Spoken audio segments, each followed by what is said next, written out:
Hey folks, Joe Morris, Answers, Heaven Speaks. Happy Thursday. Is that right? Today's Thursday. Yeah, today is Thursday, November 3rd. My daughter, Tawny, as a matter of fact, let's see, she was born at 5:47 in the afternoon on November 3rd, so I'm 47 minutes away from her entering into the world 8 years ago. She's so cute. She's so blessed. We're so blessed. We're so blessed to have this young child. Her class at school sang happy birthday to her today, so she's real happy. And I bought her $20 worth of Robux on Roblox. Kids are into Roblox. I don't know what it is. It's kind of like a game, but you dress up the characters and you buy these outfits and things. You get money, coins or whatever, and then you buy hats and clothes and just all kinds of things. It's exciting for her and she enjoys it, but she's not overly consumed by it, that she doesn't get her homework done. And but she's special. She's really, really special. And happy birthday, Tawny. You're my sweetie. Well, where we are, where are we? My gosh, this story of Jesus just keeps going on and on and on, doesn't it? It's, you know, I could take the life of Jesus is basically found in the four Gospels: Matthew, Mark, Luke, and John. Now, throughout the Old Testament, there are declarations giving clues as to when the Messiah would come. But it wouldn't talk about his life. It would give little hints. But I can sit down in about 3 or 4 hours and I can easily read Matthew, Mark, Luke, and John and be done with the story. But we've been doing this story since May. So May, June, July, August, September, October. We're now into November. So, 5 months, 6 months we've been doing this, and we haven't even gotten to the point where he's been arrested yet. But it's getting very, very close. For those of you who are just coming in for the first time, you can go back to Answers Heaven Speaks and you can tap on, I think you tap on posts or you tap on videos. And all of these shows, all of them, for his whole story, are right there. You can go back by dates, go back to May or June or whenever, or go by title. I try to give a pretty good description of what we're doing on each day.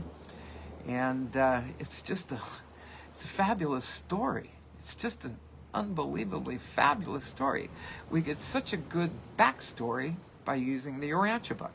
For those of you who don't know what the Urantia book is, it is a channeled book. And it was channeled by, well, everybody assumes it's Edgar Casey, but the Urantia Foundation will not proclaim who the person was. Marisa is a channeler, and that's why, and I believe in the channeling that she does. And Marisa and I have written a lot of books based on our sessions and having them transcribed and cleaned up and then reread again and then put out. And you can find all that at discoverintuition.com. But the Urantia book was a book that was kind of a strange thing. It happened kind of out of the blue. What happened was there was a very, what's the word I'm looking for? A highly acclaimed psychologist in the 1930s. I think his name was Robinson, but I'm not really sure. I'd have to go back and find out what his name was. And he was a psychologist or a psychiatrist. And he started using reel-to-reel tape. This was in the 30s. That was new. You know, it was pretty much new at that time. And he would hypnotize his clients. And then he would ask questions in a hypnotic state and ask them, you know, what's your problem? Why do you have a sex addiction? Or why do you have a money addiction? Or why do you have a drinking addiction or whatever? Because most of the time people were coming into him because they're having troubles in their lives, and they wanted to know if they could be cleaned up or something could be done that they could find peace in their life. So this psychiatrist, psychologist, would hypnotize them and then put all this on tape. And then after the taping was done and the session was done, then they would listen to it together. And a lot of stuff would come out. Well, one day he had a member of the Westinghouse family. That's all we know. We don't know if that's Edgar Casey or not, but apparently it's somebody from the Westinghouse family. Came in, went into the session and hypnotized him, put him in a different state of mind, and started asking him questions. And instead of, I drink too much, or I like women too much, or whatever, all of a sudden the story started coming out of the person, and it was what eventually became the Urantia book. This person was channeling the other side. And he was channeling, well, we have since found out that Jesus Christ is actually Michael, who is the creator of our universe. Not the same as the Archangel Michael. Two different things, two different entities. So there is Michael. He is the creator of our universe, and he created all the entities, all the personalities, everything. And one of those created entities are midwayers, and there's sort of like halfway between human and angel. They're not angel, they're not human. They're sort of like historians. They can fall. Some midwayers did fall and go with Lucifer, but most of them are clean and good and very spiritual. But they are like somebody who has photographic memory. They remember everything, absolutely everything. So Jesus' life is being portrayed through the channel session, and we have his whole life. I mean, we have his whole life in this book, the Urantia book. So all the tapings were done in the 1930s over a long period of time. Eventually, all those tapes were put together, and there was a group out of Chicago that financed it to put it all together and get it into a book, and then they called it the Urantia Foundation. They are not a church. They don't try to become a church. They have no buildings. They have nothing. All they have is this book, and they defend it. They say, we hold tight to this book. We hold against no religions whatsoever. And the people who do read the Urantia book and follow the Urantia book are made up of all the religions. I went to a retreat once.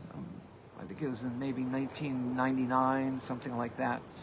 And that was being held in Southern California for the Urantia followers. And so I got to meet a bunch of other Urantia followers, and we're all, everybody's a little leery of the other person because I don't know what that reason is, but there is a little bit of a, there wasn't a real bonding. There was just the fact that we were sitting there with Muslims, Hindus, Buddhists, Christians, Catholics, Jews, all of them are reading this book.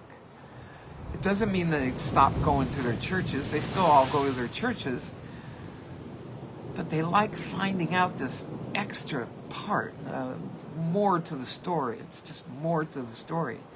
So it's taking a while to get through the whole story, but where we are right now is Jesus is getting really close to getting nailed. He's come down to Bethany, and he raised Lazarus from the dead. And he's been having some other miracles, restoring sight of a blind man, and just so many other miracles. And he's doing them in front of the Pharisees, and the Pharisees are just absolutely freaked out. And the Pharisees and the Sanhedrin is sort of like a Congress, and they feel that Jesus, if people follow Jesus, that the Jewish faith is going to disintegrate and the entire Jewish state will disappear. So, as Caiaphas says, Caiaphas is a high priest, he says it's better to lose one man than it is to lose the whole community. So, whenever Jesus does a miracle, they say he's the prince of devils. And we'll get into some of the excuses they give here today. And we've got a lot to get into. So I really kind of want to just get into it. The only thing I want to say about one thing is I feel bad for the Brazilians, for you Brazilians who are following me right now. I know you got ripped off in your recent election. But my gosh, all the social medias are shutting any mention of it down. But it looks like the military is going to take over, and I don't know if they're going to audit that election or whatever. But they did use the same machines that were used in Georgia and Tennessee, and we all know what happened there. And it's just been a complete mess. So. That's probably why Bolsonaro hasn't said anything. He hasn't. He has not conceded in any way. But it's a real mess, and I feel bad for the Brazilian people because here in the United States we've been going through it too for the last 2 years. It's been a real mess. But that's life, and even though, as Jesus says, as we have strife all around us. Actually, Gabriel said it. Marisa said it in a channeling a couple days ago. Gabriel said, "You will have strife around you, but despite the strife, your goal is happiness. That is what you're here for. You're not here to suffer.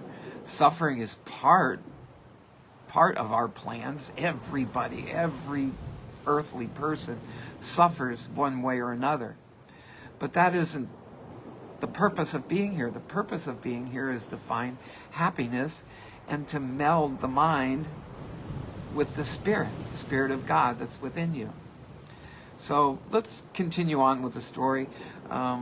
We already know we gotten to the point where Lazarus has been raised from the dead.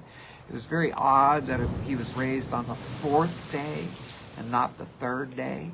Lazarus doesn't remember anything according to the story here. But if you go to the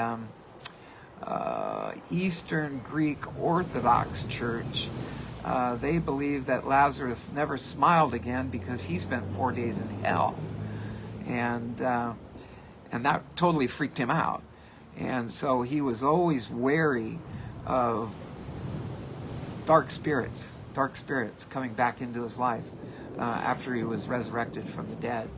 So the question becomes, what became of Lazarus? Now I'm going to keep an eye on. You may see my eyes keep popping down because I'm going to see if Marisa's going to be able to make it in today. Let's see, Marisa. Hi, Anna. Hi, Catherine. Hi, Angie. We got some early drop-ins. Oh my gosh, we got a bunch of people in here. Angie, Julia, Catherine. Hey there, Julia, Catherine again. I'm going to watch for Marisa to come in. Yeah, hi, Anna. So when my little red light comes on, I'll know that Marisa's there, because I've got some questions still from yesterday that I'd like to ask Marisa, primarily about prayer. So again, my eyes may divert a little bit as we're going along, because we had a whole section on prayer yesterday, and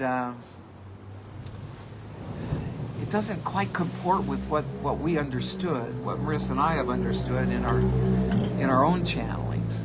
So if we're blessed with Marisa here today, you never know. She's a young mama, and I know she picks up her kids pretty close to the time that I'm coming on. She did have a show last night, so she was not. It was a very successful one, by the way. She healed. She did readings for something like 50 people yesterday. And sometimes that's not real good, because sometimes by her doing readings, she takes on the negativity that she's trying to get rid of out of out of her climb. So hopefully Marisa will be able to join us. But let's get on with the story. Got a lot of things to cover here today. Oh, and now that was strange. I've got Starlink. Well, I probably just lost everybody that's on here live, because I just had a slight break that says trying to reconnect. And we got Starlink. So I shouldn't be having this problem, but you know, that's life. That's life. I don't know. Our router is sitting right over there. And my Starlink antenna is... Okay, Eden. Eden is my guide. Yeah, I like to say Eden finds me the perfect parking spots. Whenever I'm going to Walmart or a shopping center or something, I always end up getting a front row parking spot because Eden's my guide and she likes to keep me happy. So right now I'm going to ask Eden, who is one of my team. Eden, can you get on the Wi-Fi? Can you keep that thing going? At least keep it going through the show today. I sure would appreciate it. Thanks, Eden. Let's see if she can spin her magic and keep this on without disappearing. So let's get into the story. There's a lot to cover today. So what became of Lazarus? Lazarus remained at the Bethany home, being the center of great interest to many sincere believers and to numerous curious individuals until the days of the crucifixion of Jesus, when he received warning that the Sanhedrin had decreed his death. The rulers of the Jews were determined to put a stop to the further spread of the teachings of Jesus. And they well judged that it would be useless to put Jesus to death if they permitted Lazarus, who represented the very peak of his wonder working, to live and bear testimony to the fact that Jesus had raised him from the dead. Already had Lazarus suffered bitter persecution from them. Can you imagine? I mean, the Sanhedrin put Lazarus on trial for dying and then being resurrected. I mean, they saw he was a real threat to them. So, I mean, what a shame. He was well loved within the community. His parents had died and left him and his sister Martha, his sisters Martha and Mary, olive groves and other pastures, and they were pretty well to do. But eventually, I mean, they get run out of town and they end up having to sell everything.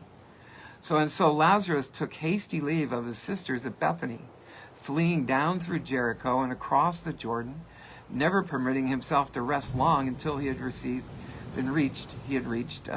Philadelphia. Lazarus knew Abner well. We all know Abner. Abner was the head of John the Baptist's apostles. And Lazarus knew Abner well. And here he felt safe from the murderous intrigues of the wicked Sanhedrin. So he had to split.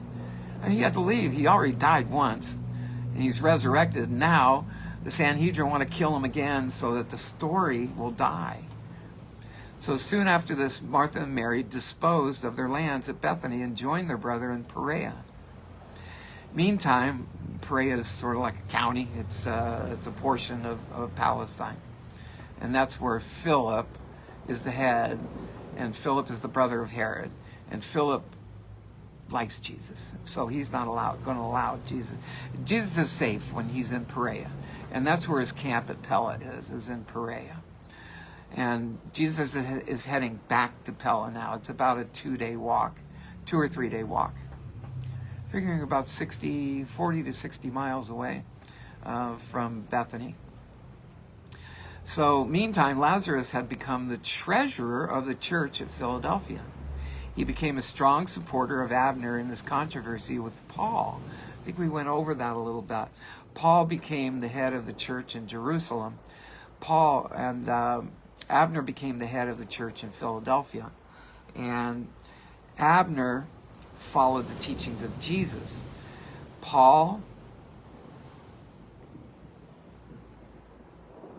Paul's teachings had the basis of Jesus, but he incorporated a lot of philosophy because he was Greek.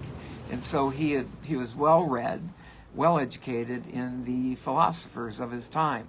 400 years prior to him, Aristotle, Socrates, Plato, Pythagoras, the newest one, Rodin. So Paul incorporates a lot of philosophy in his teachings, and you'll see that when you read the New Testament. There's 13 books by Paul. And yes, he incorporates his understandings. He never was with Jesus. He was only blinded and then told, go to the Gentiles. But in order to incorporate and to bring in those Gentiles, Paul felt he needed to add something to his teachings. And his teachings became a lot philosophical. And yet you go to church all the time, and it's every week it's another Paul lesson. It's a Paul lesson. It's a Paul lesson. But there was so much more that could be learned about Jesus and his teachings from the Urantia book. Not taking anything away from the Bible. The Bible is profoundly intriguing, and it's there for us. And it's a book of faith. It's a book of faith. It's not meant to be a book of history, except the Old Testament. The Old Testament is a book of history. It's the book of the first third of the Old Testament is the history of the Jews. And then the middle third of the Old Testament are the Psalms and the Proverbs. And then the last third are all the prophets, the books of the prophets, all the books of the prophets. So anyway, let's keep on going. We got a lot to get through. So anyway, Abner's over there in Philadelphia, and Lazarus has now become the treasurer of that church in Philadelphia. Okay, and let's see what it says. He became a strong supporter of Abner in his controversy with Paul and the Jerusalem church, and ultimately died when he was 67 years old, of the same sickness that carried him off when he was a younger man at Bethany. So that's what happened. That's what happened to Lazarus. And now Jesus is on his way back to Pella. So let's get into come on. Oh, crazy. There we go. Okay, I'm back again. Oh, I don't know what's going on. You know what? It might be because I'm outside. Usually I'm in my bedroom here in Los Cocos, and I do the show there, but we had a midnight bailout. We own the home next door that we're living in right now. Our home next door, we rented to a Canadian and his sister, and they've been here since December. They were only going to be there for 2 months. And then they asked for another month, and then another couple months, and another couple months. And so they've been there all the way since December, almost a whole year. And they owed us a month of rent, and they bailed out at midnight gone, just disappeared. And, you know, when you rent from somebody, that's your house. Yeah, it belongs to somebody else, but when you rent, you clean up your house, you take care of it. If something goes wrong with it, you fix it, and maybe you tell the landlord and you say, you know what, I had to spend $15 to fix a faucet or something, and the landlord usually says, okay, take that off the rent. But when you rent, you take care of your home as your home. Man, I can't believe these people bailed out, and they left our place in such trash, such a mess. So here I am, I'm working all day. That's why I got wet hair, because I have to take a shower, because I've been painting and cleaning and doing all kinds of things next door. But that's okay. That's all part of life. You know, we have our ups and downs, and that's it. Right now, my ups and downs are hoping that we can keep the Wi-Fi going, and we've got Starlink. Oh my gosh! I guess this might be the last time I do this outside. Although it's so much nicer out here. It's nice. It's beautiful right now, and it's getting close. I think we've already. The sun's already going down. The sun's going down. So I hope I don't turn into darkness. I do have a light on up there. Okay, now we get to paper 169, and this is the last teaching at Pella. So late on Monday evening, March 6th, we're still in AD 30. And that's going to be the year. That's the end of Jesus is going to happen in the year AD 30. So on this Monday evening, March 6th, Jesus and the 10 apostles arrived at the Pella camp. Remember, he took 10 with him, and he had left 2 in the Pella camp to teach and also be there for the 72 evangelists who were traveling around the Galilee area and ministering and not doing any miracles, although they were given the ability to heal people of minor illnesses and things like that. Nothing like Jesus in healing the blind or those with leprosy or what have you. But anyway, so now Jesus is headed back to the Pella camp. And this was the last week of Jesus' sojourn there. And he was very active in teaching the multitude and instructing the apostles. He preached every afternoon to the crowds. Now he's got a big crowd. I mean, now it's been told all around Jerusalem, they all know that he just raised somebody from the dead. And they know Lazarus because Lazarus is pretty well known. His family was pretty well known. So it didn't take long. They didn't have internet in those days, but word of mouth spread really fast. Really fast. So all of Palestine now knows that Jesus had raised somebody from the dead. Right before the eyes of the Sanhedrin. And he was taken before them. He wasn't taken before them. They judged Lazarus instead. They're scared to death of Jesus. They just want to kill him. They don't even want to try him. They just want to kill him. They want to get rid of him. So Jesus preached every afternoon to the crowds and each night answered questions for the apostles and certain of the more advanced disciples residing at the camp. Remember, there's like 1,500 people in this camp, all set up by David Zebedee. So word regarding the resurrection of Lazarus, which is funny because David Zebedee is never mentioned in the Bible, in the New Testament. And he became such a big part of Jesus' life in having the messenger corps, sort of like the Pony Express. I mean, they didn't use horses, they ran. And so it didn't take long for them to run 20 miles or so, like a marathon, to go from one place to another, pass along a message, that person would then run. So they could get a message delivered in less than a day.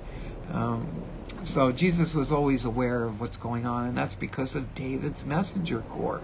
And yet in the New Testament, you don't find David. Find his brothers John and James Zebedee, and they are two of the apostles. So anyway, word regarding the resurrection of Lazarus had reached the encampment 2 days before the master's arrival. And the entire assembly was just agog. Not since the feeding of the 5,000 had anything occurred which so aroused the imagination of the people. And thus it was at the very height of the second phase of the public ministry of the kingdom that Jesus planned to teach this one short week at Pella, and then to begin the tour of southern Perea, which led right up to the final and tragic experiences of the last week in Jerusalem. So we're getting closer and closer to the hard part. But there's going to be a lot that comes after. I mean, even when he's arrested and he's tried and he's persecuted and then crucified, there's still a lot of story, because remember, after his resurrection, he came back for 40 days. So we've still got a lot of story to go through. So the Pharisees and the chief priests had begun to formulate their charges. And I got sidetracked a little bit. Let me do it while I'm remembering it right now. I boost this, using my tithes to boost it, to get out to as far and wide as I can around the world. And it's amazing. I don't even know of any people in Canada that are acknowledging this story. I swear we get more people from Venezuela watching this story than I do in the United States. It's just amazing. It's amazing the varied countries that are watching right now. And I want to welcome Greenland. We have a number of people now in Greenland that are watching. And glory be to God, we now have people in South Africa who have now picked up on the story. South America is really into this. Mostly Venezuela and Bolivia, even Suriname and Guyana.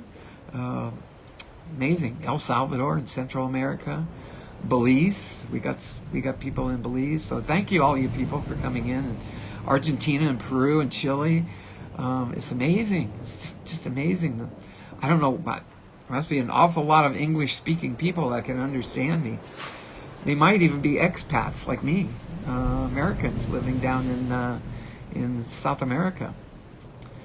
So anyway, okay, I just had to get that off my head because I meant to mention it earlier, and I'm afraid I would have forgot it at the end. So anyway, the Pharisees and the chief priests had begun to formulate their charges and to crystallize their accusations. They objected to the master's teachings on 3 grounds. 1, he is a friend of publicans and sinners. He receives the ungodly and even eats with them. We all know that. That's all part of our story here. And he's the Son of Man. He's trying to bring back the lost sheep. Lost sheep. Number 2, he is a blasphemous. Come on, Eden. So he talks about God as being his father and thinks he is equal with God. 3, he is a lawbreaker. He heals disease on the Sabbath, and in many other ways flouts the sacred law of Israel. I was wrong. There's 4. He is in league with devils. He works wonders and does seeming miracles by the power of Beelzebub, the prince of devils. So those are the charges. Those are the charges that the Jews want to bring on Jesus so that they can legally arrest him. Hang with me, Wi-Fi. Hang with me, Starlink, please.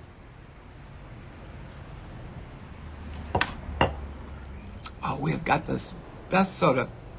It's called Penafiel down here in Mexico, Penafiel. And now they've got this like cranberry soda, and it is really, really good. Of course, it doesn't help my waistline a whole lot, but you know what? I'm 73. I don't care anymore. Okay, I get a belly, big deal. And I love sherbet ice cream. So I eat like a liter of lime sherbet almost every day. I mean, I'm addicted to that. It's so good. It's just so good. But Drew feeds me properly, so that's good. She doesn't.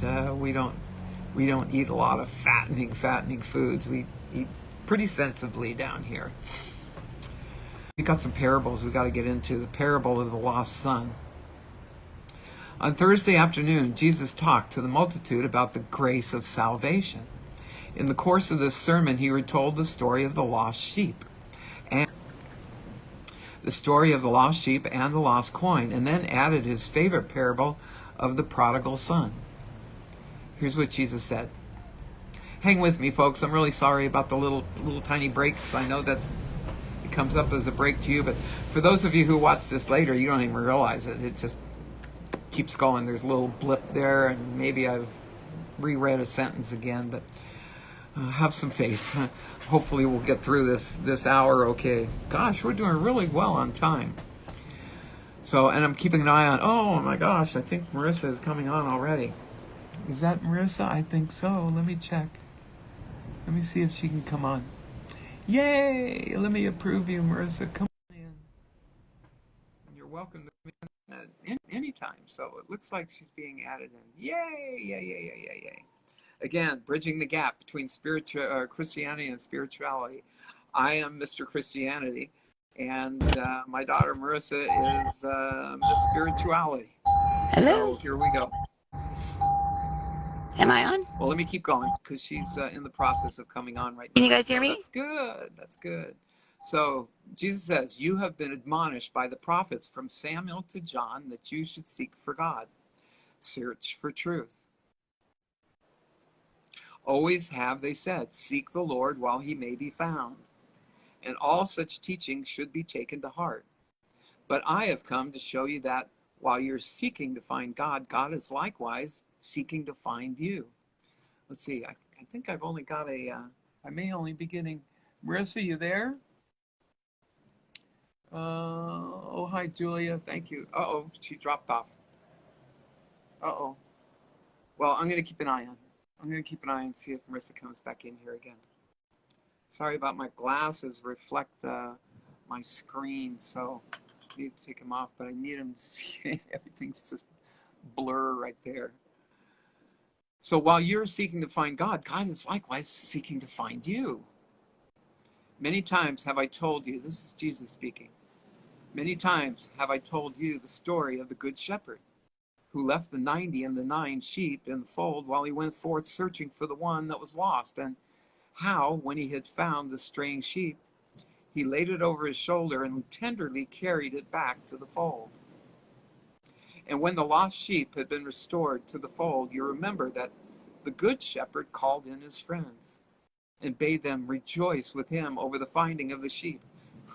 I'm picturing they found this sheep, and they're all going to rejoice now, so they're going to slaughter that sheep and eat it. Um, that's not part of the story. That's just what kind of went through my mind here. They go, oh, let's have a party now. We found the lost sheep, so let's kill one of the others. So they're all rejoicing over the finding of the sheep that had been lost. Again, I say, there is more joy in heaven over one sinner who repents than over the 90 and the 9 just persons who need no repentance. The fact that souls are lost only increases the interest of the Heavenly Father. Jesus says, I have come to this world to do my Father's bidding. And it has truly been said, listen to that, I don't know if you can hear that or not. We still got really high tides, but our hurricanes are done. No more hurricanes, and we're done with the rainy season. It's like clockwork down here. June 15th comes the first rain. November 1st, rains end. It's clockwork down here. So we had a scare with a hurricane last week, caused a little bit of damage around here, but we got things cleaned up, and we were lucky we didn't have the eye coming through us. We just got hit by a band, and so it created a little bit of damage. It did a lot of damage to a very small community to the north of us, though. Santa Cruz just wiped out a lot of people's homes. It just wiped out a whole lot of banana plantations as well.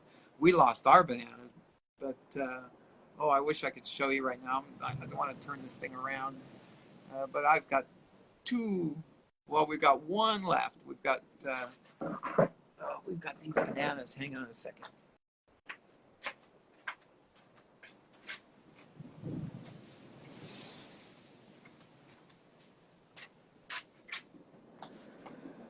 I like to eat these things when they're really tangy. There's about a 2 or 3 day period when these things are just absolutely delicious. They just they're not like the bananas you buy in the store. I always feel like bananas are kind of mushy, but here when you grow them yourself and you watch them, they're real green when you do break them, and they're all in a stalk. They're all in this big clumps. And you feel them, and you feel them, you feel them. As soon as they start getting a little soft, the tang that comes out of a banana is just unbelievable. It's just, you know how those, when you eat something sour, how something just explodes back here in the back of your jaw? That's the way these bananas are. They're so good. So we're right now we're going to cut them all up and freeze them in this perfect state. And I don't know, make some banana bread or banana smoothies or something with them later on. And we've got way too many of them. We'll just take the ones that we've got and we'll give them away to people around here. But our tree fell down. We're holding up part of it right here, right now. And then there's another one that actually just went flat. So anyway, okay, I'm going to keep an eye on Marisa. She was in and then out, so I don't know what's going on. She's probably got kid things going on. So anyway, I'll keep an eye on it. Let's keep an eye on time. We're still doing well. I still got 20 minutes here.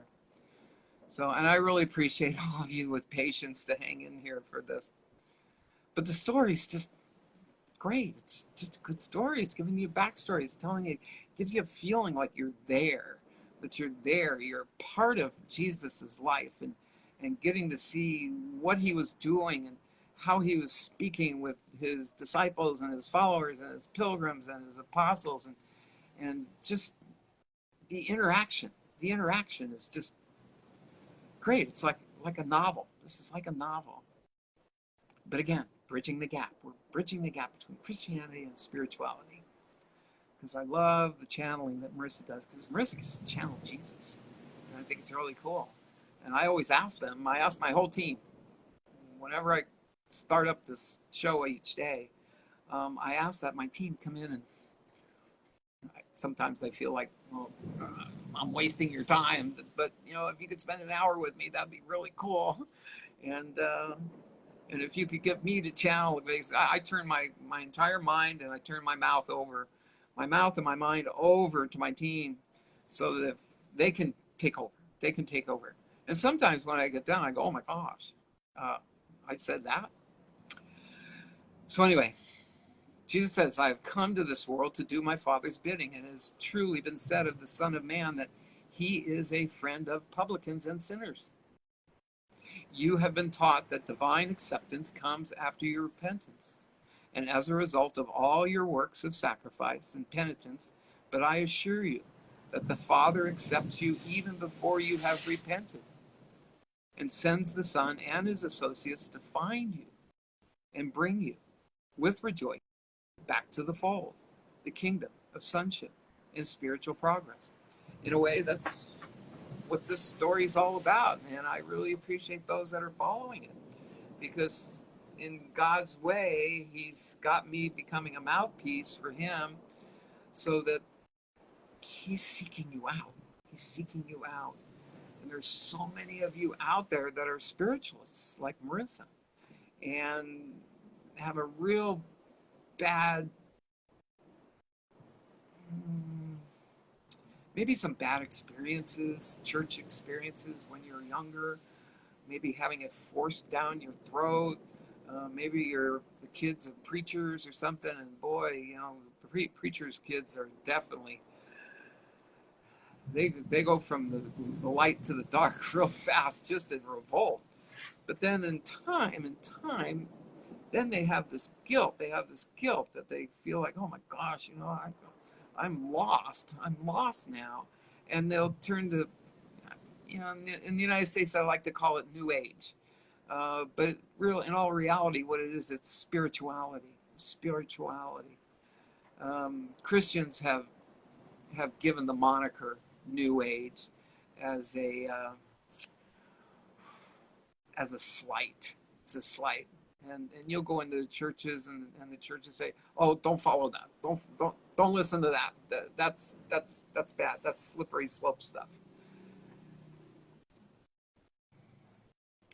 God uses whatever means he needs to get through to us, and that's it. I never in my entire life would have thought I'd be doing what I'm doing right now. No way did I ever think I was going to be on an international broadcast talking about Jesus Christ. I mean, no way. I mean, my life was my family and my kids, and surfing and golfing, and just enjoying life. But as you get older, you realize this life is, it's one day at a time, folks. Just look at what's happening around the world. Look at these people just dropping dead just like that. Just like that. I just read today that now the new COVID cases are, the vaccinated get COVID 7 times more than the unvaccinated. So, I mean, it's just a crazy world that we're in right now. And the only one true thing that we can have, and as Jesus said, go to him first. You need him first, even over your kids and your parents. Because when you accept Christ first in your life, put him first in your life, then he brings you all the peace and the happiness that you need to bond with your family and be a loving parent. And your kids will be loving kids back to you. But it all starts with God. It starts with Jesus. It starts with Christ. Even I say, how can anybody worship a man? How can they worship Jesus and say, oh, Jesus, be within me? It's like, what are you talking about? Well, when you're saying that, what you're doing is you're asking the Spirit of Christ to be within you. And you already have the Spirit of God within you. You also have the gift of Christ, which is your soul. So you have your soul within you. You have the Spirit of God within you. You've got a light bulb within you that is the Holy Spirit, but that light bulb goes dim and dim and dim unless you ask for the Holy Spirit to come back in within you.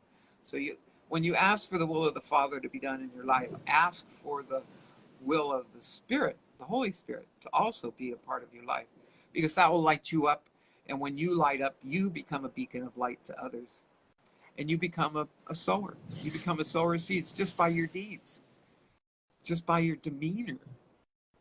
You become a beacon of light to others. So where was I? I have no idea. Here we are. Oh gosh, and these sentences are so long, so long. Jesus says, you have been taught that divine acceptance comes after your repentance and as a result of all your works of sacrifice and penitence.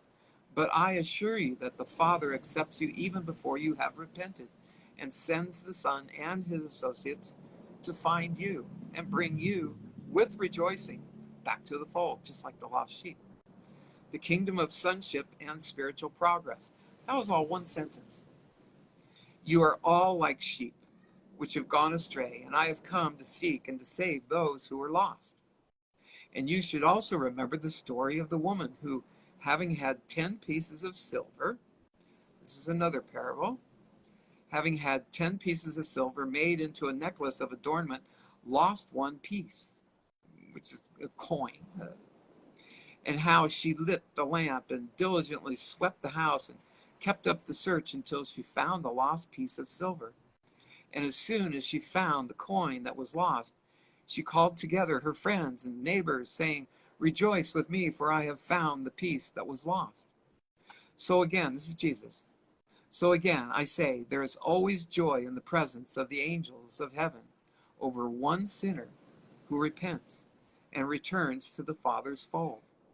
And I tell you this story to impress upon you that the Father and his Son go forth to search for those who are lost. And in this search, we employ all influences capable of rendering assistance in our diligent efforts. This is Jesus. In our diligent efforts to find those who are lost, those who stand in need of salvation. And so, while the Son of Man goes out in the wilderness to seek for the sheep gone astray, he also searches for the coin, which is lost in the house. The sheep wanders away unintentionally. The coin is covered by the dust of time and obscured by the accumulation of the things of men. And now I would like to tell you the story of a thoughtless son. This is Jesus. And now I would like to tell you the story of a thoughtless son of a well-to-do farmer who deliberately left his father's house and went off into a foreign land. And this is the story of the prodigal son, where he fell into much tribulation. You recall that the sheep strayed away without intention, but this youth left his home with premeditation. It was like this. A certain man had 2 sons. One, the younger, was lighthearted and carefree, and we all know about them, and always seeking for a good time and shirking responsibilities, while his older brother was serious and sober and hardworking and willing to bear responsibility. Now, these 2 brothers didn't get along very well, and they were always quarreling and bickering. The younger lad was cheerful and vivacious, but indolent and unreliable. The older son was steady and industrious, at the same time self-centered, surly, and conceited. The younger son enjoyed play, but shunned work. The older, though, devoted himself to work, but seldom played. And this association became so disagreeable that the younger son came to his father and said, Father, give me the 3rd portion of your possessions, which would fall to me, and allow me to go out into the world to seek my own fortune. And when the father heard this request, knowing how unhappy the young man was at home and with his older brother, he divided his property, giving the youth his share. Within a few weeks, the young man had gathered together all his funds and set out upon a journey to a far country. And finding nothing profitable to do, which was also pleasurable, he soon wasted all his inheritance in riotous living. And when he had spent all, there arose a prolonged famine in that country. and he found himself in want. And so, when he suffered hunger and his distress, I mean, he had already blown through his inheritance. Now he's going to have to go to work. He found employment with one of the citizens of that country who sent him into the fields to feed the swine. And the young man would fain have filled himself. He would have filled himself with the husks which the swine ate, but no one would give him anything. So one day, when he was very hungry, he came to himself and he said, "How many hired servants of my father have bread enough and to spare, while I perish with hunger, feeding swine off here in a foreign country?" So he says, "I will arise and go to my father, and I will say to him, Father, I have sinned against heaven and against you. I am no more worthy to be called your son. Only be willing to make me one of your hired servants." And when the young man had reached his decision, he arose and started back out for his father's house. Now this father had grieved much for his son. He had missed the cheerful, though thoughtless lad. And this father loved the son and was always on the lookout for his return. So on that day, he approached his home. Even while he was yet far off, the father saw him, and being moved with loving compassion, ran out to meet him. And with affectionate greeting, he embraced and he kissed him. And after they had thus met, the son looked up into his father's tearful face.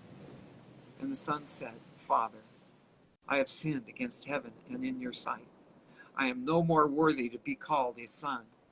But the lad did not find opportunity to complete his confession, because the overjoyed father said to the servants who had by this time come running up.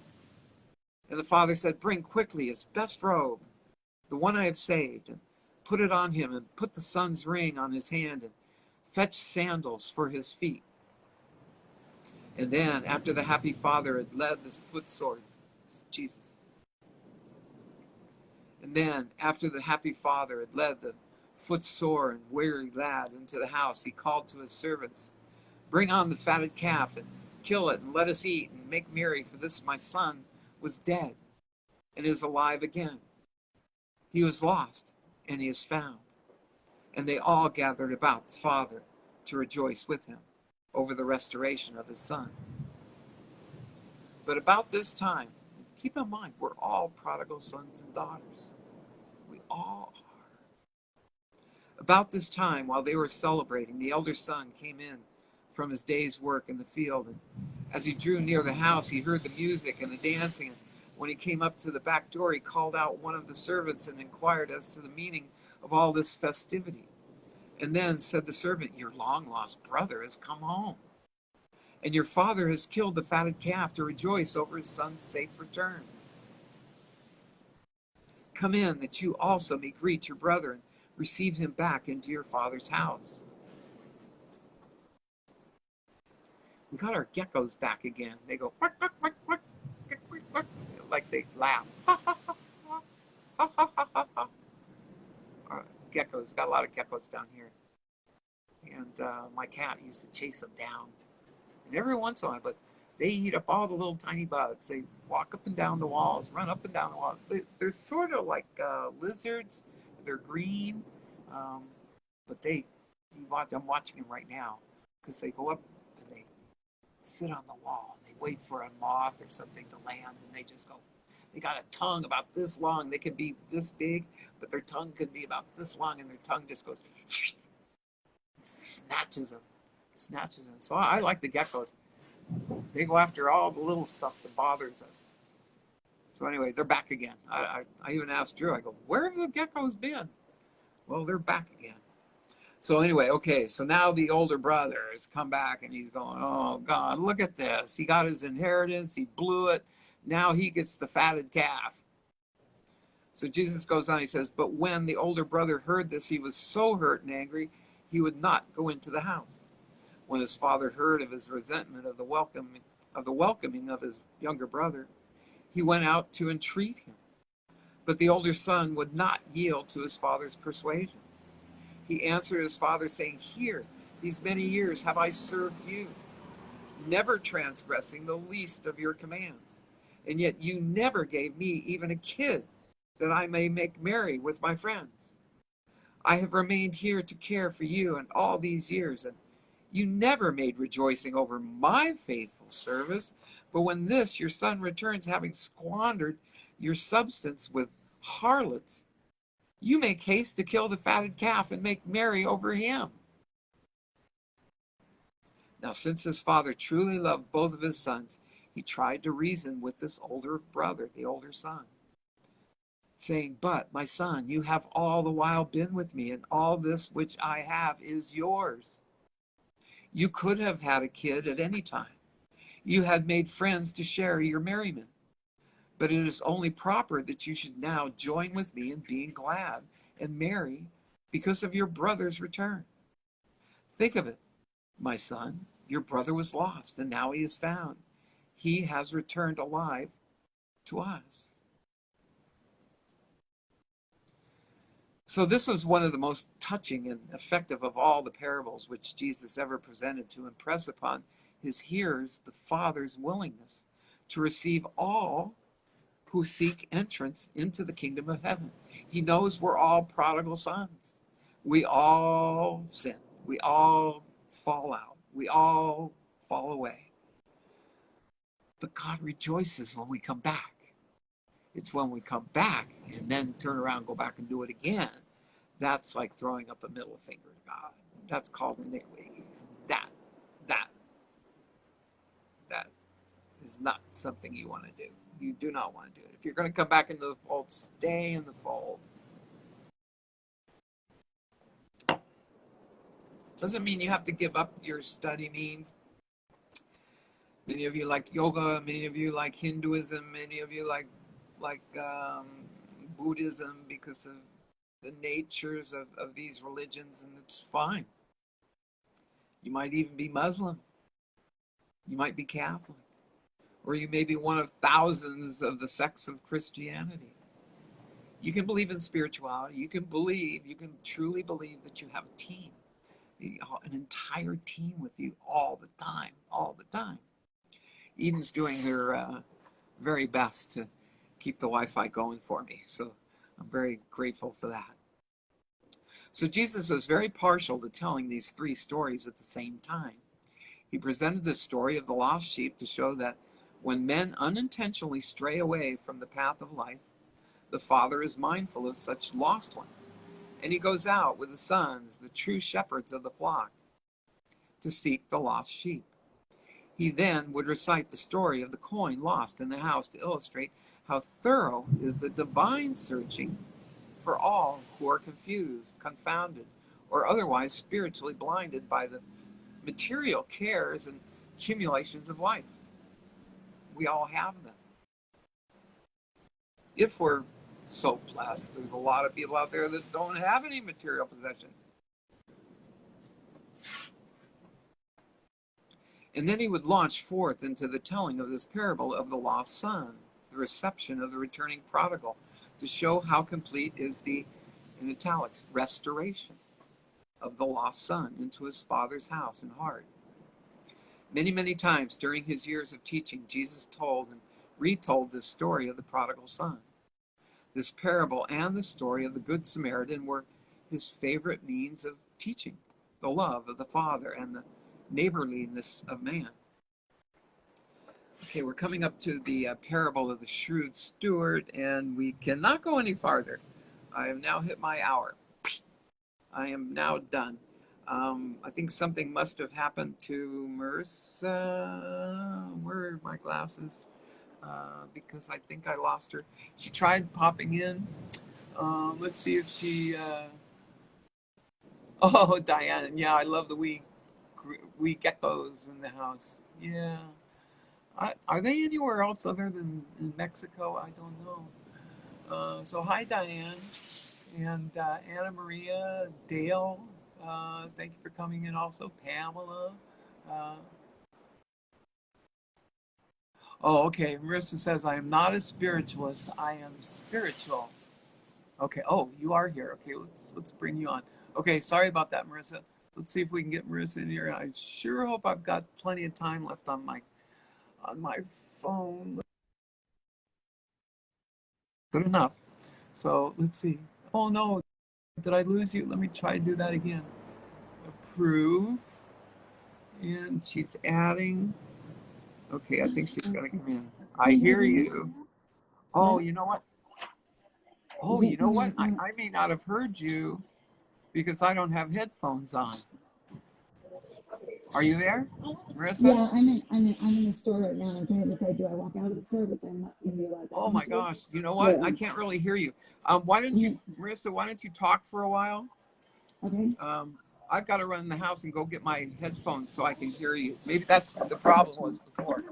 Okay, folks, you're going to see darkness. Stick with me. Marisa, can you talk? Hi guys. Yeah, hopefully everyone can hear me. Okay, you talk. I'm going to get my headphones. Okay. If anybody's on here and if you're at one, if you can hear me, in the comment section,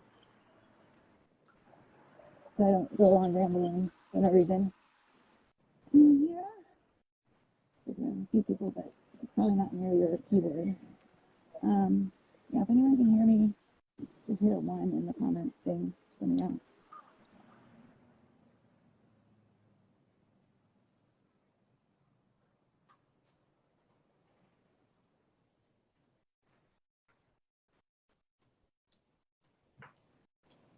Coming. I'm coming.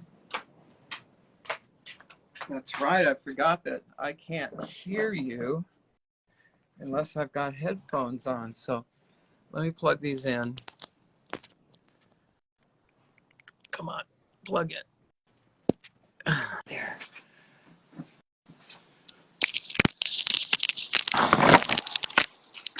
Okay, I'm back. Oh no, we lost Marisa?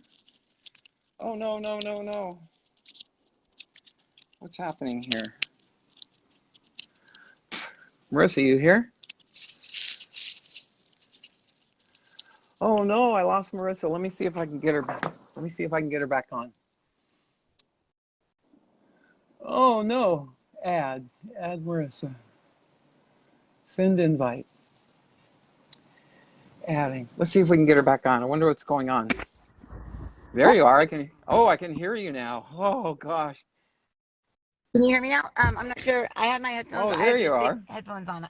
I was in Athleta and I picked out a bunch of stuff because I just got done with the dentist. See? Pearly whites. Which means you didn't have time to go pick up that judgment, did you? No, I was actually thinking about that too. But I'll get it. Yay. But anyway, so hi everyone. So I was listening to the whole show. I was even listening when I was at the dentist, and then I got out a little bit late and after 5. But I've been listening, and tonight was a really cool show. And I kept wanting to obviously cut in, but then I was like, oh, I'm not on there, and I only had 1 bar of internet, so I knew that if I got on, it would just be frustrating anyway. So I'm going to be driving back towards the house. I'm just going to I'm going to pull over here in a second, and the guys wanted to channel about the good. Trying to find people. Give me your take on that, because I did have one question about prayer, if Jesus is in here, and but no, you go ahead and and do your discourse right now, and okay, well, let me just say a little prayer because I was just out and about and getting my teeth drilled and all that good stuff. Ooh, I think I'm gonna go get a drink from. So, okay, so Heavenly Father God, calling in Christ, Jesus, all aspects of Jesus that are for our highest and best good, because I see lots of different versions of him. Calling in our guides, angels, and teachers. Papa's Eden, she's allowed in my field if she's for my highest and best good as well as his, and everybody else listening. And we just ask that everybody be surrounded with a bubble, or that they be placed within their snow globe, that it be cleared out, cleaned, and that any cords or attachments, any earthbound spirits, anything that anyone picked up over Halloween when the veil was thin, it's still thin, very thin.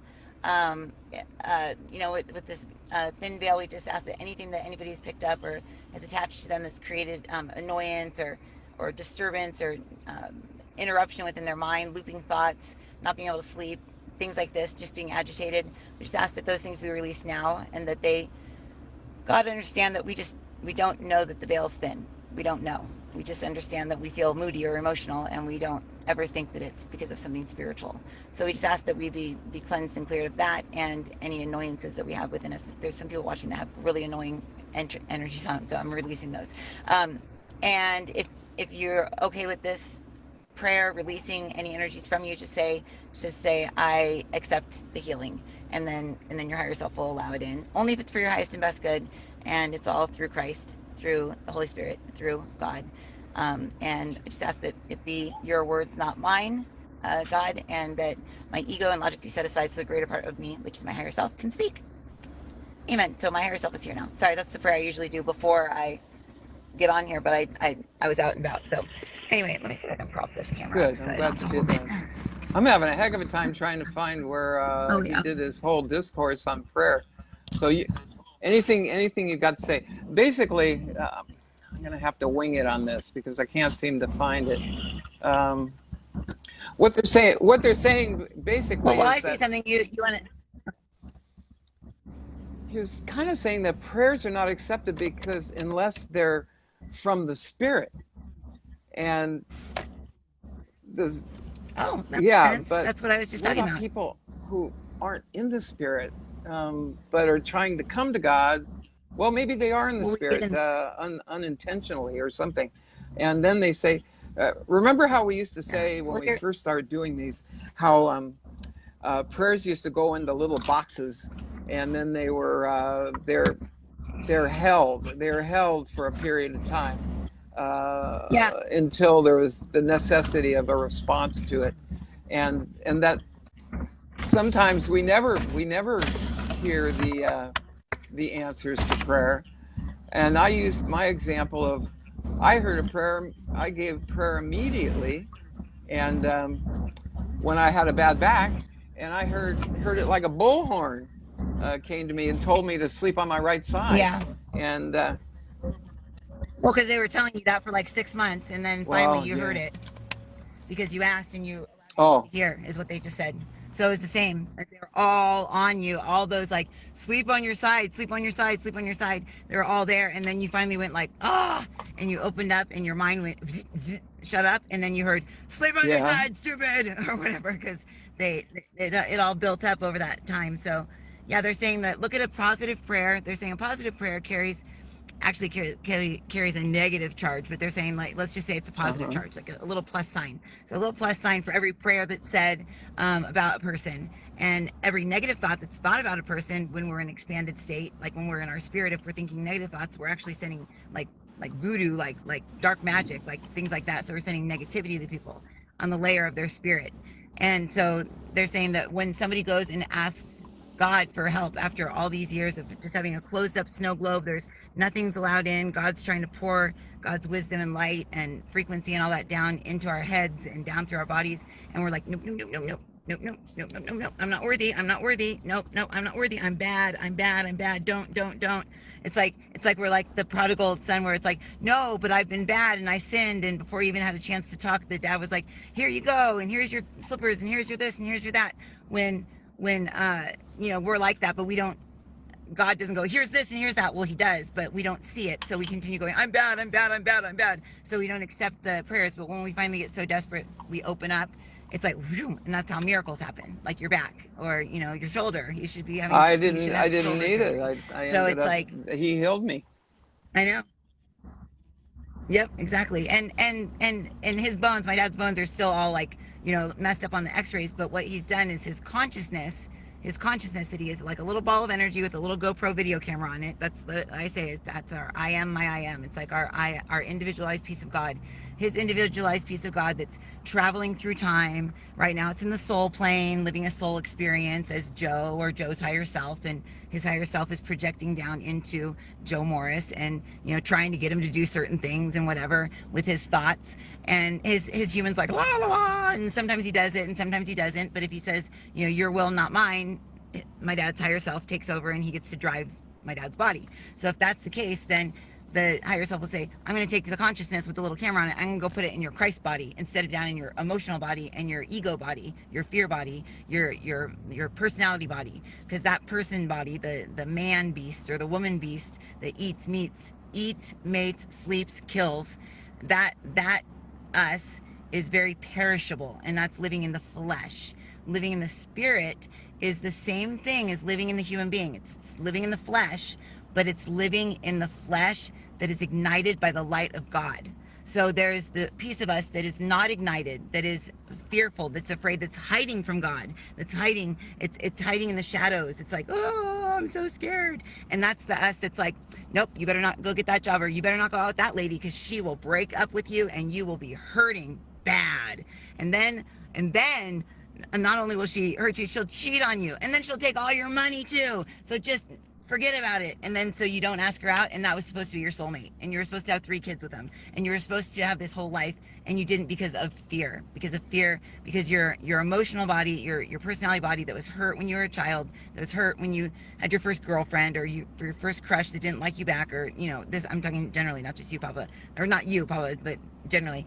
And that hurt piece of us remembers every single little hurt, like a little scar, like a little mark on our arm. It's like, there's another mark, there's another mark, there's another mark. And just like a tree, the tree continues to grow, but you can still see that etching inside of the tree, that there's that scar. So that fear body is the scar. The spirit is it like a coil-like thing that springs up and down. Okay, so the ego is part of the spirit, but it's the bottom little rung down there, that bottom little rung that barely moves. It goes and it can get rusty and get all old, but the other part of the spring is just bouncing up and down. It's springing, it's free moving, has movement. It's like, oh, I can bounce. It's like Tigger. We always call my dad Tigger, because when he gets excited, he's like Tigger. He's like bouncing practically. He gets excited, but it's like Tigger's bouncing because he's excited. And then, if we're in fear, we're over here like cowering, like that little piglet would do.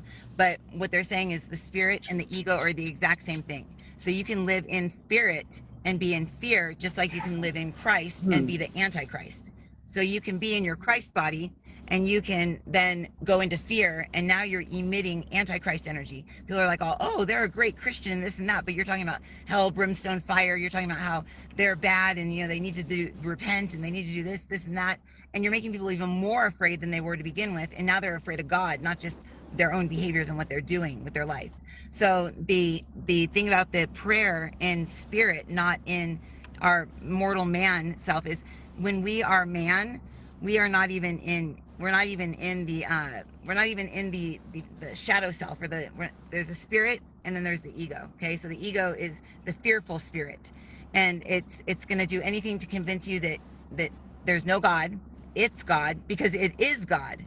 That's the thing, is people don't realize that the ego is God, in a sense, in the lower dimensions, because it rules your life. It tells you what to do. It tells you who you are. It makes you get defensive if somebody says something that may say something the wrong way, and just be like, what did you mean by that?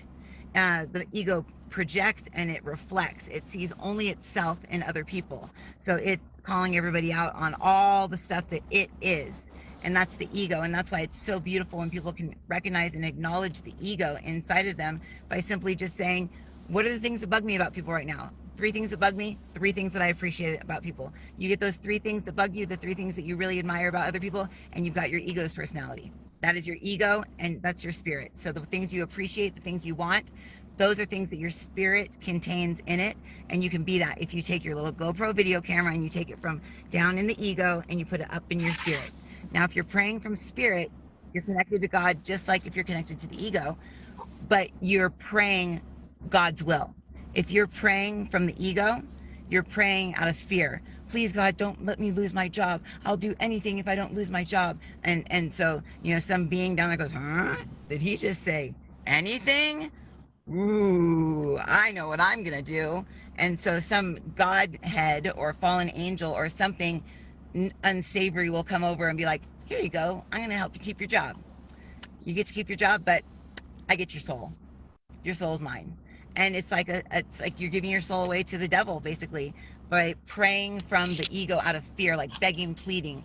And I think that I probably did that a million times when I was with my ex-boyfriend who died, and I'd say, please make him love me. Please make him love me. Please make him love me. I was psychotic.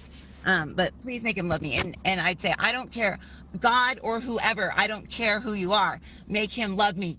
I mean, I was this little 17-year-old girl, 18-year-old girl. I had no idea what love was, but I was obsessed, because somebody leaves you for your best friend and you're this little girl and you're just praying. So good thing that prayers aren't that effective between the ages of 14 and 21. You're not very effective with prayers because you're kind of encapsulated inside of this little elemental body. You're like a fairy or a gnome. You're here to practice life. But once you hit about 21 or 22, that's when you can really get into like your soul body and you start to pray and send out energy to other people. So don't harm others. If you're praying for somebody else's man or woman, you could be affecting them in a way that you don't even realize.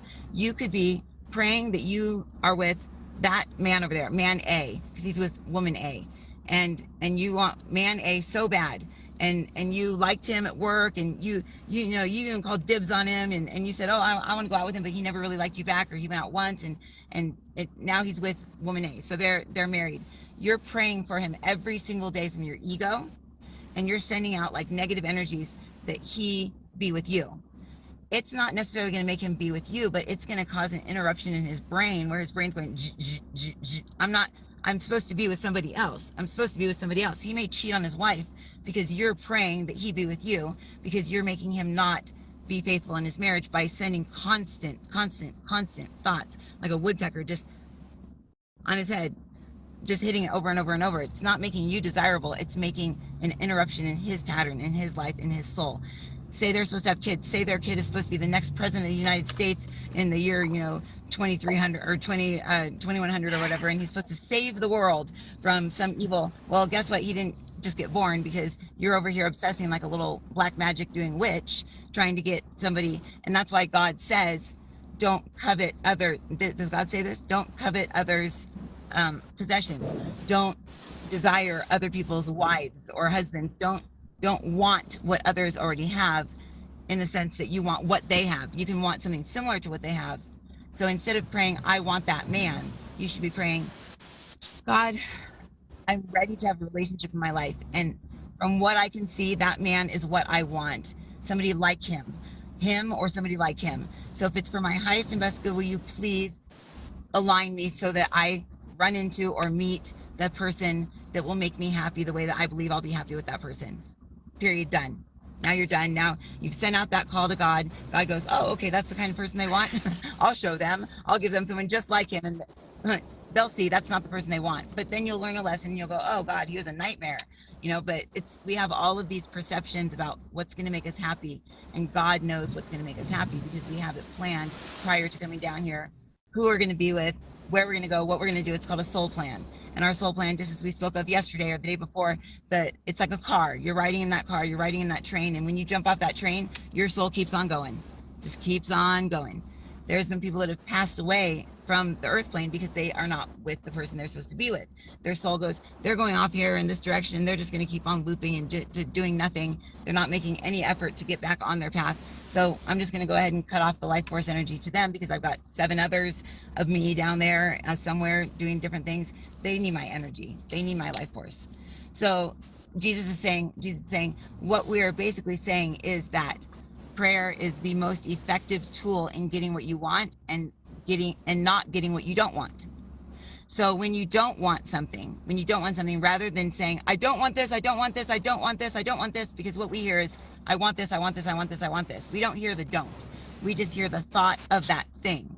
So if you say, I don't want debt anymore, we're going to hear debt, and debt's going to come straight for you. So always think in a different way than that. Don't think of the things you don't have. Don't think of wanting something so badly, because that tells the universe that you don't have it. So we're just going to send you back a bunch of not having it. So what you must do is find your prayer platform. There's a prayer platform within you, and it's at the top of the spring. So imagine a little spring, it's like a little tail hanging out the tailbone of the person. That's kind of like a spring that's kind of stretched out and it's just kind of hanging there, a little rusty. That's when you're down hanging from your tailbone, from your tail. You're down in the root chakra, you're down in the ego, you're down in your personality. But when you rise up through your belly, you rise up into your heart, you rise up into your Christ body, which is the top of your body. You rise up and you're standing in the middle of your brain, and there's a little platform there right at the top of your little coil. It's like a slinky almost. And it's what's called a prayer platform. And when you enter into the prayer platform within yourself, this is where you can talk to God. This is where Jesus would go onto the top of the mountain and talk to God.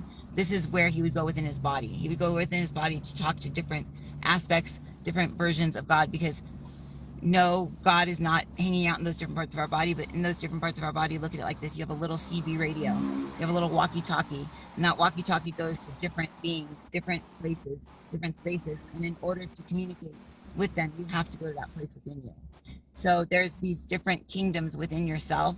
There's 77 kingdoms within you that connect with 77 different outside kingdoms out there. This is where the angels live, the guides live, God lives, all of the beings in this world live in one of these 77 kingdoms. So the prayer platform communicates with all of them. The prayer platform communicates with all of them, and it's just up in just above the not the occiput, the oh my brain, not the hypothalamus. Yeah, the hypothalamus. Hypothalamus. I'm sorry, the thalamus. Yeah, so it's just above the thalamus, not the hypothalamus. It's just above the thalamus in the brain.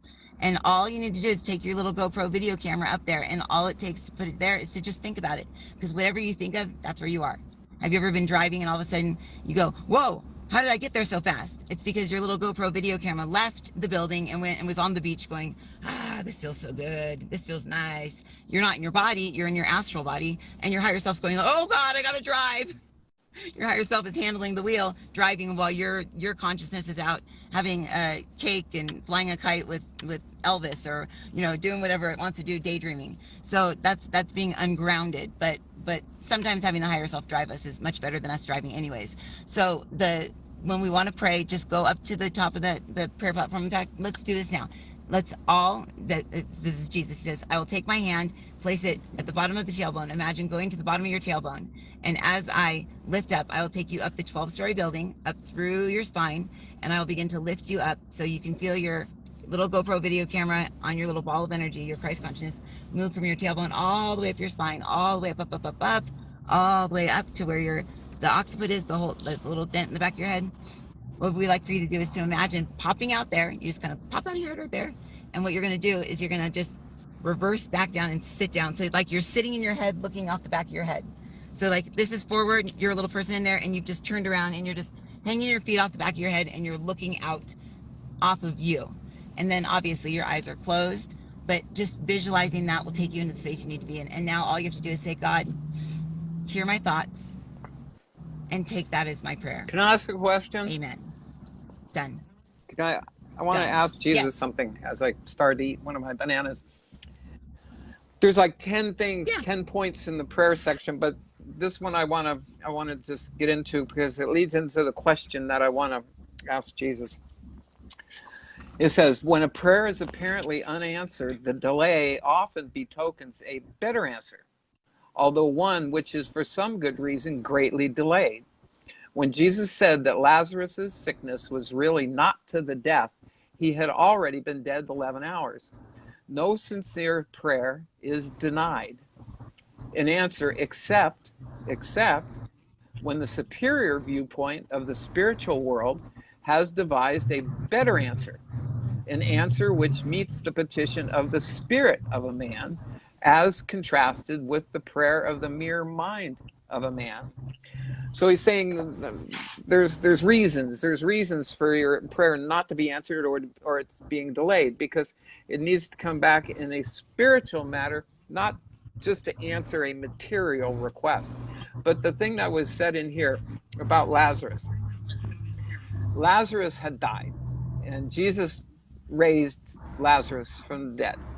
But Jesus told his apostles, Lazarus is not to the death.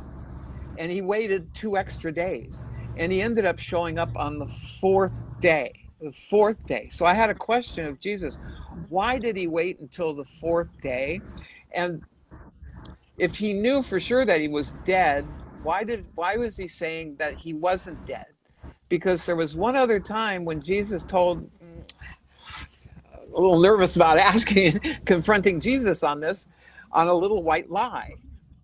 Because when there was the feast of the dedication, and the apostles did not want Jesus to go, they said, don't go. And Jesus said, that's fine, I'm not going to go. You guys go ahead. So the apostles and everybody went to Jerusalem, and they went to the feast of the dedication. But after they had all left, Jesus quietly went himself. So was that a little white lie that he was telling him that he wasn't going to go, but he did go? Or was that just merely he planned not to go, but he changed his mind? And then on Lazarus, if he knew that he was dead, why was he saying he was not to the death? So I think of Jesus as being absolutely sinless. And I wonder if we as humans do have a right to tell little white lies sometimes for the betterment of our brothers or sisters.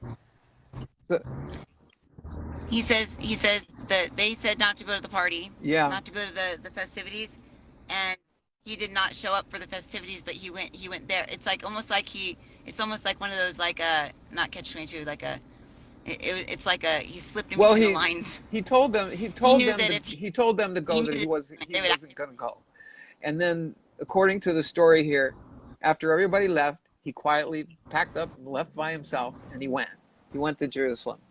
And so I was wondering, did he just change his mind, or was that a little lie, a little bitty white lie to reassure his friends that he was not going to be killed? He didn't want them to be fretting and stewing the whole time while going to the festival. What he's showing me is he's saying that sometimes people ask you not to do things out of fear. And they say, oh, don't do this or don't do that. And he said, technically, he didn't go to the festivities. Yeah, he didn't go with them. He went by himself. He didn't go with them. Yeah, he didn't go with them. And he's saying that when people ask you, say like a kid wants to go to the military. He wants to go into the military really bad. He knows it's his soul's purpose, but his parents are super, super, super liberal or something. And they're like, the military is going to kill you. You're going to die, or, whatever. And they've just got really strong beliefs about him not going into the military. They're really anti-military. And then, but the kid knows that they're just saying that out of fear. He knows that they don't know that he's going to meet his wife in there. He's going to have his kids. That's how he's going to get his pay. That's going to be his life purpose. And if he doesn't go, he's going to end up living in their basement their entire life.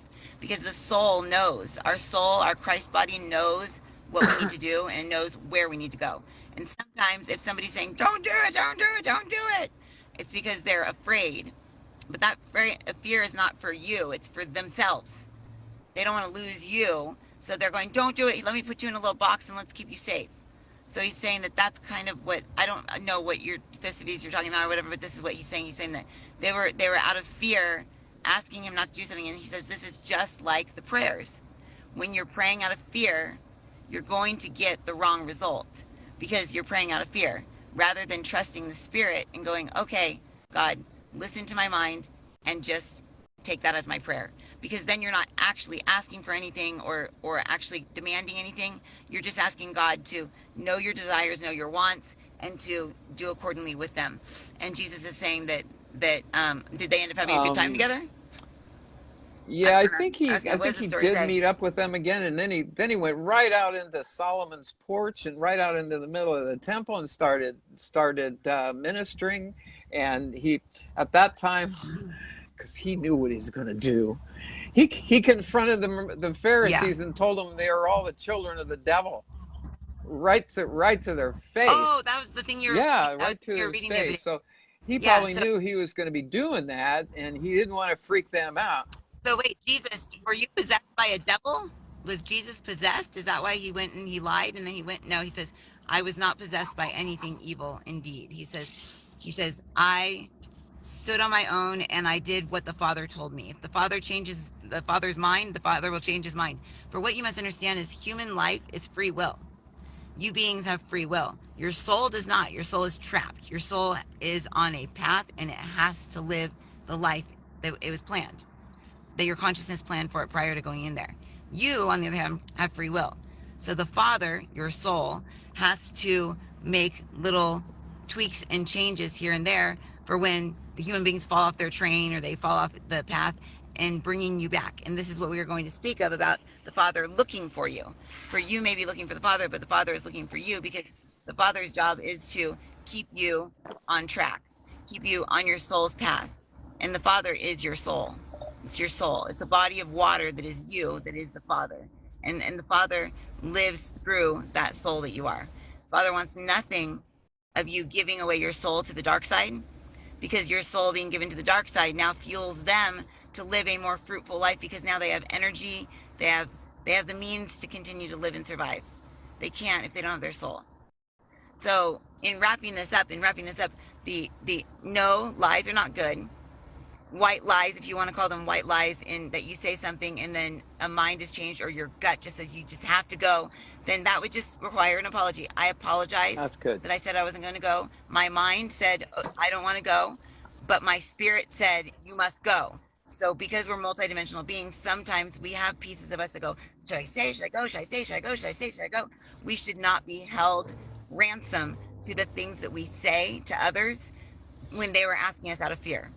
This is not to say, tell a wife to go, oh, I promise I'm not going to cheat on you. Oh, my spirit was just telling me to go cheat on you. No, this is not the case, but you will know when that's the case. You will know when you agree to something because someone's human mind is afraid and you want them to feel better. You want them to feel good. You will know when you do that, and you will know when you feel pulled in another direction. Sometimes you won't feel pulled in another direction, but I did. And that was the Father pulling me. And when I say the Father, I mean the soul, the master soul that each of us are. So when you hear me say the Father, imagine the soul that I am flowing through me. And that is what I was listening to. I was listening to the soul of the Father flowing through me. And each of you have that if you take your baptism, if you take your right in accepting that water flow on you. Oh, there you are. Okay. Turn that soul on, you turn that train on, and you jump on that train and you feel back on track for the first time in God knows how long. I just heard God go, yes. Peter. Or Peter, that was Peter. Peter goes, yes, because he said, God knows how long, and Peter goes, yes. Oh. Like you called me. So, because he says, and God knows how long. But anyways, Peter's coming in because he's ready to get silly. But so what they're saying is that, so then he's going on. He says, the Father is the soul. He says the mother is the muscular structure of the body, the flesh, the body that we live in. It's the mother. It's where we're birthed into and birthed out of. But the soul, the Father, is what is that living water within us. It's Christ within us, and ultimately the Father would be the body of water that all of that comes from. So it's a massive body of water, and all of us have that within us, but we will die and starve in the desert of thirst, and not necessarily hunger, but thirst for water when we are living off of our path. And that's when we're living in fear, when we're hiding, when we're trying to do things to make ourselves not in fear. Sometimes that is things that are hurting us. And understand that all you must do in order to get back on your soul's path is to just say, Father, take me back onto my path. Take me back onto my path now. I give up. I give up. I give up. Yeah. And when you say that, your soul will swoop you up and take you in, and understand and know that nothing bad will come of it. When I did that, I ended up arrested the next day. Yeah. But that saved my life. And if I wouldn't have been unarrested, I would be dead right now. So, watch out if you're doing something. You might get arrested. No, but I've done that before. I give up, God. As long as you're not going to arrest me, I give up. I'm not doing anything illegal now, so I won't get arrested. But the point is that I would do that. I'd throw in that little, as long as I'm not going to get arrested, I give up. I give up. But I've had so many people come to sessions with me and say, I was on my hands and knees praying to God and I wanted to take my life. And I literally, like, a card blew across and hit my foot, and it was your business card. I've had 3 people have that happen to them. My business card just flew by and they grabbed it.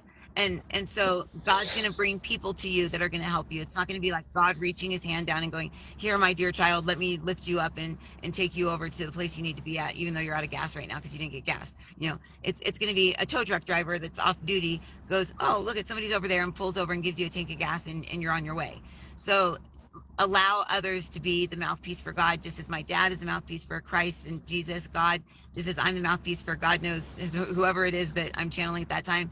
But allow us to bring you these messages when you can't hear them yourselves, and then allow yourself to be a mouthpiece for others. And that's why God seeks out his children, because he knows certain children are going to be an influence on other children. Other children are more like the older brother, like he wasn't going to convince anybody of anything. He's just kind of like a brown noser that just like works and doesn't have any fun. And the dad's just like, I like the fun son, so it's like there's the fun son who's very influential because he's people love him and like him. So if the Father shows favor on him, then everyone's going to go like, oh wow, and they're going to follow him, because there's people that are leaders, and ones that are likable and lovable and party animals. A lot of them are, we call them influencers today, like on the internet. They are influencers, and people just believe what they say. So God will seek out, say, like a Justin Bieber or something like that. God's going to seek out that child and be like, oh, you know, when he's ready to find me, he's going to find me. Now he's like Christian, and all the kids are like, oh, I want to be Christian, you know, because Justin Bieber is a big deal, you know, to the younger generation. I mean, not all of them, but I know Demi's age, she said she was like madly in love with him forever before. But anyways, so allow yourself to be sought out by God, because God can see the good within you, and not that you're necessarily going to be a mouthpiece, like beckoning out God's name to everybody, but just in the influence by the example that you lead. Not virtue signaling, and not like, oh, look at me, I'm such a good person. It's just by the type of person you are. You're not doing anything specific. People just go, that's a really cool person, I like them, I wonder what their secret is. And they say, what? Why are you so happy? I've got Christ in my life, I've got God in my life. I'm not worried about anything except, you know, here and there. But when I get worried, I turn it over, and I know that God's gonna take care of it. Cool. And that's it.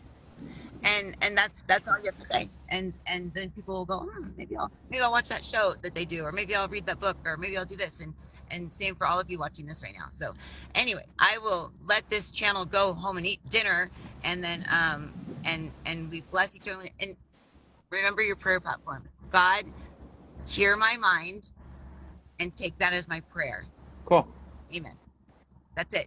Because that's when you're in your mind. If you're in your spirit praying, you'll have all the words, and you'll be like, yeah, like, I don't. Talking for. I don't want but when you're in your mind, you prayer. don't have any. Ridiculous. Yeah, but some people, when in your mind, when you're praying, if it's eloquent and you're like, oh wow, this is really good, you're in your spirit. That's like the hypnotic part of you. It's bouncing, the spring going up and down. It's just generating energy, and you're pulling in energy from the Father, from the Mother. You're pulling in energy from Christ, and from your world in general. When you're in the ego, you're just like, and it's like, God, please help me. It's like, okay, God, listen to my brain. Take that as my prayer. Amen. Done. But make sure to go up to the top of your head, turn around backwards, and sit with your feet hanging off the back of your head. I see everyone just sitting on the back of their head, looking like out across the earth, which would mean that we're all up against the wall, staring in a mirror. That's what it looks like. Anyways, okay, so I'm done. All right, well, thank you. It's hot in here. And is there any other questions? Did I answer your questions? I could sit here all night and ask questions, but let's wrap it up for today, and hopefully we'll get back together again tomorrow. Oh yeah, no, I'll be here tomorrow. I plan on being here every single day. I just I've got what is it, from Summerlin, about an hour drive. God. And then the kids, I want to get there before they go to bed. Okay, so drive carefully. Today was just give the kiddos a hug for me. Remind them today is I will. Today was Tawny's birthday. She's exactly 8 years old today. I'll let her know. Happy birthday, Tawny. I'll let her know. Oh my gosh. Did you get her toys from here and take them down there? No, we ordered. Did she get good presents? Well, actually, she's going to have a party on November 12th. We're going to have a party with the piñatas, and all the kids will be good. We're working our butts off right now in the house because the guy bailed out on us, and so we're cleaning up the house, and we're going to repaint the pool, and I'm doing painting and cleaning, and we're doing all kinds of stuff right now. And so we're going to have a nice party for her on November 12th.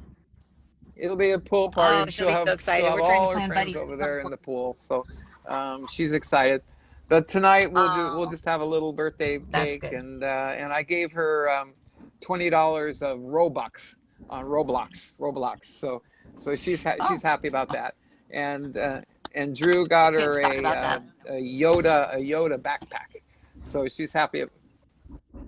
Oh, yeah, the kids love that little Yoda guy. And then they watched Star Wars or whatever, and she was scared to death, and she didn't want Yoda anymore. But she had already ordered. I know. Yeah, because she's got the little baby Yoda backpack. But yeah, the little baby guy is cute. Yeah, don't let her watch Star Wars. And now she's into something else. As the premise of the party is some new character.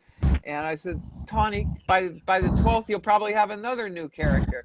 And she goes, no, I won't. No, I won't, Daddy. I won't. I won't. And I said, let me show you something. I showed her on the documents for Tawny all the different things that she's had, because I put them in because she likes pictures. She wants me to print out pictures.